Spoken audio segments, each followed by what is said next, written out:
babu kor jigéen e jama bugu kam saxle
ingara hina meke pelke dig babulay meke ingeno na ngeno ten re dig ve babulay nak inje genar mak aussi awan ngarna min a yonit fo an association groupement fe marisé gadel sax jam fu bab fande bin ndeki a yon fo an fu maire de la commune de Diofior monsieur Youssou Diom ndeki genar wene nak an natere o xaden xay ten re saxle u kenaro xe anare ambassade fe Belgique manam o yoqanna Belgique sate fe na lele Belgique meke Sénégal i mbaru ndalana den Tambamir awena mbuda Diofior TV malo ille ka hina xay affaire malo njoko njal jërëjëf. Montrer quand même l'ampleur des travaux qui ont été menés ici par le Barbafor dans la continuité du PAPIL et nous aussi avec l'activité que nous menons présentement avec Enabel. Ça s'inscrit dans la continuité des activités qui étaient menées par le Barbafor. Qui est un projet de la CTB. Oui, qui est un projet financé vraiment par la Belgique, hein? Par la Belgique plutôt. Ok. Et vraiment validation par les populations. Ils ont choisi ces deux variétés-là que vous avez derrière vous, le War 77 et le Isris 10. Donc je donnerai à Babou, qui est le producteur, d'insister sur leur préférence pour ces variétés. Et j'insiste tout simplement sur le fait que l'approche de l'ISRA, c'était de voir quelles sont les variétés adaptées à la salinité. Et notre approche aussi, c'est de renforcer les capacités des producteurs, de travailler dans une approche participative, de telle sorte que même si l'ISRA n'est pas là, ou World Vision ou bien Enabel, ils peuvent eux-mêmes prendre en charge certaines activités. Donc dans cette approche d'amendement, quand nous sommes venus pour amender au coq d'arachide, phosphogypse, labourer, même semer, nous le faisons toujours ensemble, World Vision, ANCAR, ISRA et les populations pour qu'elles puissent s'approprier cette technologie, l'approche formation-action. Alors récemment, on a déroulé 2 formations ici, sur la riziculture, mais également sur la... Alors la contrainte l'année dernière, ces digues n'étaient pas tellement fonctionnelles. Il fallait les réparer de telle sorte que la retenue soit vraiment très efficace. On a fait ici la même chose. La digue intermédiaires. Et ça, c'était des remarques, même après l'évaluation de Enabel. Donc l'ISRA a tout fait pour réparer ces digues. Et vous voyez que la lame d'eau est vraiment très bien retenue cette année. Les emblavures ont augmenté et ça nous a aidé quand même à améliorer l'approche valorisation. Donc peut-être j'insiste sur ces aspects quand nous serons au niveau de la digue centrale. Mais ça, c'était pour vous montrer l'aperçu.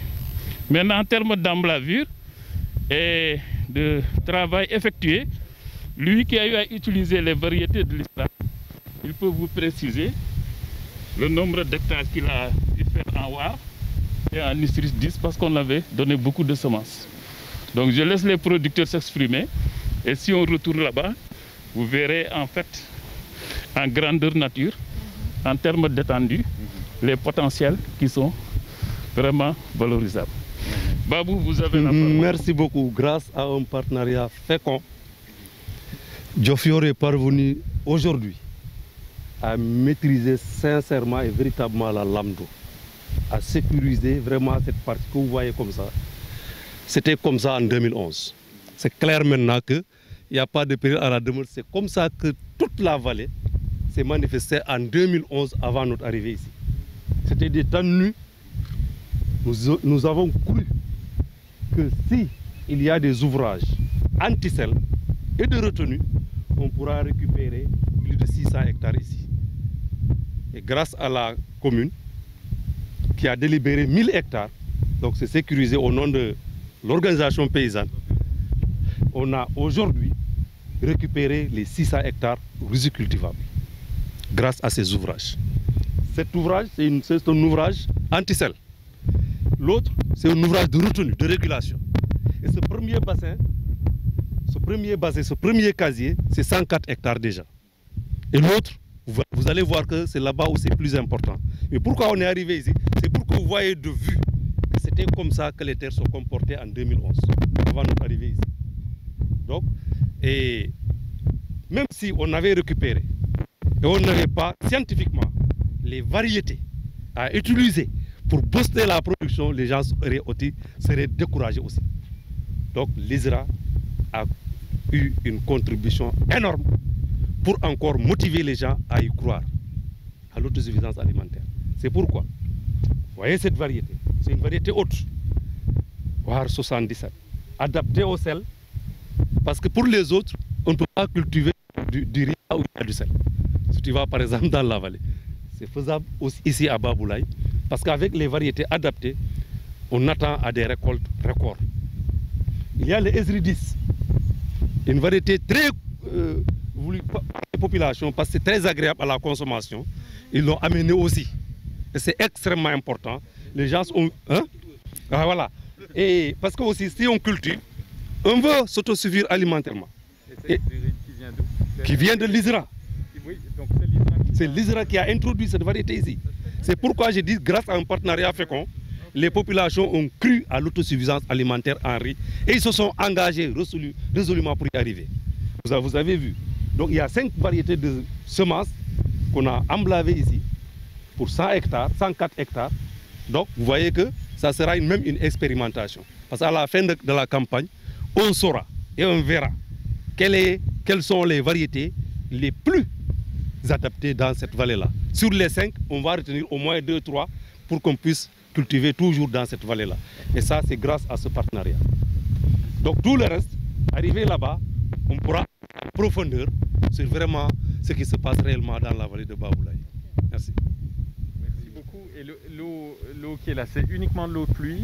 C'est ça, c'est de l'eau douce. Oui. Ici, c'est de l'eau saumâtre. Mais l'eau, elle vient d'où? C'est de l'eau de pluie ou bien il y a une rivière ou une source dans les environs? Très bien. Il y a le ruissellement. Oui. Grâce à ce ruissellement, le bassin versant est rempli d'eau. Okay. Il y a aussi de fortes pluies cette année ça. Qui ont fait que le bassin est rempli. On ferme hermétiquement pour que cette eau-là ne puisse pas aller à... Ça, c'est le bras de mer, le Sine. Oui. Mais donc l'eau qui est là, c'est vraiment de l'eau. Et quand il pleut pas comme il pleut pas comme chaque année comme cette année. Très bien. Comment est l'eau? D'où vient l'eau s'il pleut pas aussi fort? C'est pourquoi l'ouvrage est un moyen sûr pour bosser, pour quand même accroître la riziculture dans ces bas-fonds-là. Parce que ça, c'est une vallée vraiment qui a toujours existé, qui se remplit d'eau de manière spontanée, parce que la commune se trouve sur une petite monticule. Et toute l'eau qui se déverse dans la commune, c'est sur une pente versante, donc ça vient dans la vallée. C'est pour ça qu'à Diofior, on a moins de problèmes d'inondation qu'à Dakar, parce que en fait, ça se verse de manière automatique. Donc toute la commune, toute l'eau qui se déverse dans la commune vient après ici. Donc c'était pas bon que après ça va dans la mer et qu'on fait tout. L'exutoire. Donc il fallait donc retenir cette eau-là et l'utiliser. En fait, il y a eu de l'eau. Voilà. En fait, mais elles étaient saumâtres avant parce que L'eau-là reste jusqu'au mois de février. Hein. Les animaux venaient boire ici, etc. Donc peut-être pour compléter, la position de cette digue, c'est vraiment presque dans la partie aval, vers l'exutoire. Parce que l'exutoire est là pour que ça aille en mer. Maintenant, les eaux de ruissellement venant des bassins versants, en plaçant ici la diguette, vers l'aval, on bloque assez d'eau. Ça permet de remplir la vallée. Et l'autre permet de réguler, s'il y a un excès d'eau vers la partie amont, on régule de telle sorte que les gens puissent faire de la riziculture ici. Mais on maîtrise l'eau dans la partie amont pour éviter que les parcelles qui sont dans la partie amont puissent s'assécher. Donc, bon, le riz, normalement, vers octobre, fin octobre, ils peuvent réguler. Octobre-novembre. Parce que la récolte, on pourra maintenant diminuer, ouvrir pour diminuer le niveau de l'eau. Pour que les gens puissent entrer tranquillement dans la vallée pour récolter le riz. La récolte sera partagée entre les membres de l'OP, de l'organisation paysanne. Les parcelles sont des parcelles individuelles. Chaque personne qui est membre a besoin d'un hectare, on découpe un hectare pour lui. Un demi-hectare, on découpe un demi-hectare, on lui attribue ça. Donc, sur tout ce que tu auras, par exemple, cette parcelle, il y a un nommé Babacar, donc il est là, c'est un jeune, il est là, très bien. Il pensait peut-être émigrer en Europe, mais on lui a donné cette parcelle, il est resté ici, il produit et il ne pense plus aller à l'extérieur. C'est ça. C'est l'approche du Parerba parce que nous, lorsqu'on est venu avec le projet, on a beaucoup insisté avec nos partenaires, avec l'ISRA, pour qu'on puisse introduire les variétés adaptées. Parce qu'on savait d'ores et déjà que ces variétés ont été développées par la recherche. Parce que moi, j'ai beaucoup travaillé avec la recherche parce que j'étais au niveau de Africana. Je savais que le Sénégal avait déjà développé une multitude de variétés de riz adaptés. Mais la vulgarisation restait. Mais c'était l'occasion avec le Parerba, en collaboration avec le partenaire ISRA World Vision Ankar, de pouvoir introduire ces variétés et former les producteurs pour qu'ils puissent produire. Je pense que c'est l'occasion aussi de permettre à nos partenaires comme World Vision et tout ça, vraiment, qui sont en train d'abattre vraiment un travail de sensibilisation. Parce que tout ce travail-là, si la recherche Enabel ne peut pas le mener sans la coordination et l'appui des populations. Et là, ils sont en train de mener un travail de sensibilisation vraiment très important. Je pense que aussi c'est bon d'expliquer vraiment avec l'ambassadeur. Merci. Je pense comme vous l'avez dit, hein, le travail c'est un travail de synergie, donc de collaboration. ISRA à lui tout seul ne peut pas tout faire. Il a la connaissance, mais s'il n'est pas appuyé par quelqu'un qui peut l'aider à vulgariser, ça ne passera pas. Et depuis longtemps ça s'est passé comme ça. Donc ce travail de synergie là, c'est ça qui a permis aujourd'hui de réaliser ça. Ce n'est pas le travail d'une personne, d'une structure, mais c'est un ensemble de structures qui se sont mises ensemble, ils ont réfléchi, chacun se positionnant sur un maillon du développement pour aboutir à cela. Nous, notre rôle, c'était vraiment de faire en sorte que les populations reviennent à la vallée. Donc, qu'elles se mobilisent autour de ce que fait l'ISRA. Qu'on leur permette de tester à côté du test de la parcelle expérimentale de l'ISRA. On leur dit cultiver comme vous aviez l'habitude, par exemple, de cultiver. L'ISRA fait son expérimentation, mais qu'on vous permette de venir travailler dans la parcelle de l'ISRA pour essayer de voir par rapport aux itinéraires techniques, aux technologies utilisées et tout, est-ce que cela, si vous adoptez les mêmes itinéraires techniques, ça peut avoir une incidence positive sur vraiment les rendements donc, au niveau de vos parcelles paysannes. Donc c'est une démarche, disons, quelque part de recherche-action. Donc ça permet après aux paysans lui-même d'être convaincus par la pratique et non par la théorie. Ça, c'est pas une bonne chose. Et ça, je pense que d'année en année, on voit que les gens reviennent vers cette vallée-là, se mobilisent et le résultat est là. Je pense que les objectifs... Moi, je vais ajouter quand même quelque chose là. En tant que maire, nous, au niveau de la commune, en fait, on est intervenu pour un appui surtout institutionnel. Parce qu'il fallait encadrer la population, les organiser en OP, mais même on a créé des cadres de concertation et de dialogue au niveau des quartiers, un cadre communal qu'on appelle CCC, donc encadré, même animé par World Vision. Donc on a bien sensibilisé les populations et vraiment l'enjeu c'était d'arriver à cultiver ces terres vraiment allomorphes qui sont totalement donc salées parce que depuis longtemps, avant quand même, c'était des terres qui étaient cultivées, mais après, avec l'avancée de la langue salée, c'était devenu vraiment inculte. Et je vous dirais que même toute la région de Fatick, si vous regardez, les 3/4 des terres sont des terres des tannes, occupées par les tannes. Donc si on arrive à Diofior de récupérer 1000 hectares, donc ça c'est un enjeu de taille, parce que ça va augmenter la surface cultivable, ça va donner de l'emploi aux jeunes, aux populations. Parce qu'à la longue, si on laisse les terres salées envahir tout le pays, bon, c'est tout fatigué. En fait, c'est la catastrophe. Donc tous les jeunes vont partir en Europe parce qu'il n'y aura plus rien à travailler. Donc ça, c'est un enjeu de taille. C'est ça ce qu'on appelle le développement durable, qui a vraiment démarré très tôt à Diofior avec la collaboration des différents projets, Papil, même il y a eu le PAM en 1996. Ensuite, vraiment, Barofor est venu vraiment apporter une touche franchement plus scientifique, avec un encadrement de tous les partenaires, encore ISRA surtout. On a voulu, maintenant c'est un travail scientifique qui est basé sur des tests et des résultats. Donc c'est pour ça qu'on est arrivé là, mais avant, bon, on travaille de manière, on peut dire, traditionnelle et ça ne portait pas de fruits.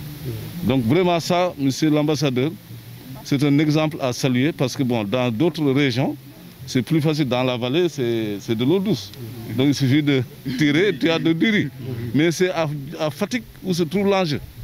Parce que la bataille est ici, hein, parce que c'est là où il faut gagner des terres. Parce que nous, on a toujours été contre les bassins salés, là, mettre du sel un peu partout. Et c'est ça, malheureusement, c'est ça à quoi on assiste à Fatick. Les gens mettent, c'est plus facile, ils font du sel partout. Mais à la longue, c'est toute la surface, on peut dire, de Fatick qui va partir. Et sans l'agriculture, on ne pourra jamais se développer. En tout cas, parce que pour compléter, quand vous prenez la région du Sine Saloum, Kaolack, Fatick, sur les 230 000 hectares affectés par le sel, les 85% se trouvent dans la région de Fatick. Pour exprimer tellement la région de Fatick est menacée par cette salinisation des sols. Je suis venu ak ñi mu àndal yëpp ak ñoom kii Manjor ak ñoom Ami Kolle yëpp maa ngi leen di nuyu waaw léegi ni ngeen mel ci suma xol ak ISRA waa ISRA waaw waa ISRA ni ñu teetee ren ba ñu yegg si fii wante fi ñu ko dalee ci Papil Barbafor ak kii Parerba ànd ak ISRA ni ñu toppee nag ñu nekk ci li ko ak 9 hectares benn hectare bi mu ne nañ ko béy fii 7 hectares yi mu jox ñu ko ñu dem béy ko moo ñu labourer moo ñu defal yëpp di ñu tete lii ñu fi gis tey yàlla ak ISRA ak ñi mu àndal yàlla ak moom waaw Parerba ak ISRA fi ñu nekk nii tey suñu fukki loxo lañ leen jàppe gis ngeen fi ñu toll nii gis ngeen dig bi nu mu mel ñun ñëpp a ko gisandoo ñu ciy laaj ku ñu mën a dimbale am na encore loo xam ne ñu ngi ci gis nga fi ñu nekk nii tey bu maa demee taxawee boo am fukki fan ak juróom buñ ko béyulee day am ndox te ñun amuñu machine dégg nga machine boobu nag dañuy ñaan rek ku ñëw buñ ci mënee dimbale ñu ak dig bi ñu di ko ñaan léegi gërëm nañu ki nga xam ne mooy suñu maire bi nga xam ne mooy suñu première kii mu ngi Diofior ku ñëw mu jàppale ñu moo ñu may 1,000 hectare nit mën naa bugg a liggéey te doo am foo liggéey moo ñu ko may génneel ñu gardien muy garder benn nag du ci dugg kon ngàcc ngalaama maire Diofior waaw. C'est vrai? Ah oui? léegi ma sant ñoom ñëpp am na ñoo xam ne ñu ngi ci suma ginnaaw ñi ma fal mënatuma dara ñoom ñoo mën ñooy jàmbaar yi liggéey xam nga ku ñëw fii tey xam nga ne jàmbaar a fi nekk ku ñëw fii tey xam na ne jàmbaar a fi nekk ma di leen sant nag gërëm leen góor ak jigéen yëpp gërëm naa leen sant naa leen. a vraiment bénéficié de ce travail de solidarité remarquable. Je commencerai d'abord par remercier monsieur l'ambassadeur de la République sœur de Belgique, du Royaume de Belgique, vraiment qui a soutenu tout ce travail. Parce que sans l'apport du Royaume, surtout sur la construction de ces digues, on n'arriverait pas à ces résultats. C'est vraiment pour magnifier le travail et le soutien vraiment que vous avez apporté à toute une population. La population de Diofior, mais au-delà même de la population de Diofior, tous ces villages donc environnants qui sont autour de la vallée et qui vivent dans cette vallée qui était jadis vraiment occupée par des tannes, qui étaient incultivables et qui aujourd'hui donnent l'espoir maintenant, grâce à votre travail, ont de l'espoir maintenant à travailler dans cette vallée.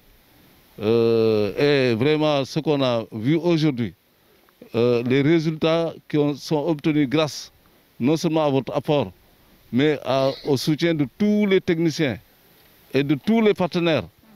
Je veux citer d'abord notre technicien de ISRA, il y a Haute Vision qui est dans l'encadrement, il y a Enabel, et j'en passe, je pense que pratiquement tous les encars, donc pratiquement tout ce que le Sénégal a comme potentialité de techniciens au niveau de l'agriculture, vraiment ils interviennent dans cette vallée et c'est une chance pour la commune de Diofior. Et c'est une expérience parce que, je le disais tantôt, l'enjeu c'est de récupérer des terres. Si on arrive à récupérer toutes ces terres allomorphes de Diofior, mais aussi de la région de Fatick, où les tannes occupent pratiquement les 3/4 des terres cultivables, là ce serait un enjeu économique de développement vraiment durable pour la région, mais aussi pour tout le Sénégal. Parce que si on arrive à récupérer toutes ces terres, à les cultiver, c'est vraiment le boom économique. Et ça va entrer, comme l'a dit le président de la République, son Excellence M. Macky Sall, dans le slogan qui est très très cher, l'autosuffisance en riz, mais l'autosuffisance alimentaire. Si rien que les 1000 hectares là, si Diofior arrive à les cultiver, je sais que les 1000 hectares pourront suffire pour nourrir toute la population de Diofior. Nous n'allons plus acheter du riz importé et même les gens ne vont même plus aller dans les boutiques. Donc c'est pour vous dire, monsieur l'ambassadeur, madame la représentante résidente de Annabelle, messieurs les partenaires, c'est vraiment pour vous remercier et vous dire merci au nom de ce groupement qui est très valeureux parce que aussi sans ce groupement, cette organisation, l'OP Sardiam, dirigée donc par notre présidente Marie Sega, et l'encadrement de Babou, plus vraiment toutes les bonnes volontés de la commune. Vraiment, c'est une occasion ici pour remercier aussi la population, parce que aussi la population s'est engagée dans le travail. Il y a eu la technicité, il y a eu l'apport, mais aussi ils ont montré qu'ils peuvent travailler. Et vraiment, c'est là qu'on demande. Le développement, c'est vrai, il faut de l'aide, mais le développement doit venir aussi des populations. Vraiment, je vous remercie une fois pour toutes et je vous souhaite un bon retour. Nous allons recueillir vos impressions après votre visite et tout ce que vous avez vu dans la mise en œuvre de ce projet. Merci. D'abord, je tiens infiniment à vous remercier, monsieur le maire, et puis à remercier les femmes de Diofior pour leur accueil chaleureux, remercier toutes les parties prenantes dans ce qu'on voit là autour de nous. Moi, je suis très très impressionné par le résultat d'une solidarité entre différentes institutions et différents pays. Il y a la Belgique qui est impliquée, il y a le Sénégal, et puis à travers la Belgique et les autres pays européens, l'Union européenne comme institution. Et tout ça, toutes ces institutions, tous ces peuples travaillent ensemble pour le résultat qu'on voit. Ensuite, il y a Enabel, bien sûr, il y a le programme Parerba et World Vision qui travaillent ensemble avec les agriculteurs de Diofor pour arriver au résultat que l'on voit, qui est magnifique. De la remontée des eaux salées, d'après ce que je comprends, est un réel enjeu dans la région.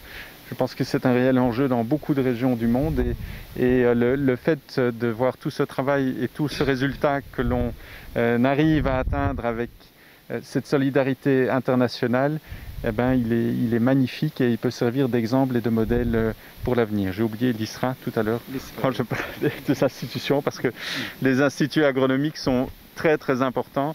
Vous venez parfois avec des recettes qui peuvent sembler un peu surnaturelles pour la plupart des agriculteurs. C'est comme ça partout à travers le monde, mais souvent le résultat est probant et réel et améliore la productivité de l'ensemble et améliore justement ce que le maire soulignait là tantôt, cette volonté du Sénégal d'arriver à produire suffisamment de riz par lui-même pour nourrir l'ensemble de sa population. Et donc nous y travaillons tous ensemble, nous continuons à y travailler tous ensemble, notamment par le biais de ce qu'on développe là à l'agropole et qui aura différents modules à travers le Sine Saloum. C'est important de le dire parce qu'il faut arriver à produire des produits agricoles, mais par la suite, une fois que la population locale est nourrie, il faut pouvoir arriver à le transformer, à le conditionner, à l'empacter et puis à le transporter. Et ça, la Belgique est engagée à soutenir tous ces efforts pour que quand vous produirez suffisamment de riz et que vous en avez trop, vous puissiez par la suite le faire traverser les autres régions du Sénégal pour nourrir d'autres populations qui en ont besoin. Et puis pourquoi pas, même l'ensemble de la sous-région. Donc voilà, cette solidarité-là qui a ce résultat aujourd'hui va aussi mener dans 5, 10, 15 ans à des résultats encore plus grands. Et ça, je vous en félicite et je félicite la population de Diofor pour ces efforts accomplis et pour cet exemple que vous donnez. Merci beaucoup. Merci. Donc, merci, monsieur l'ambassadeur.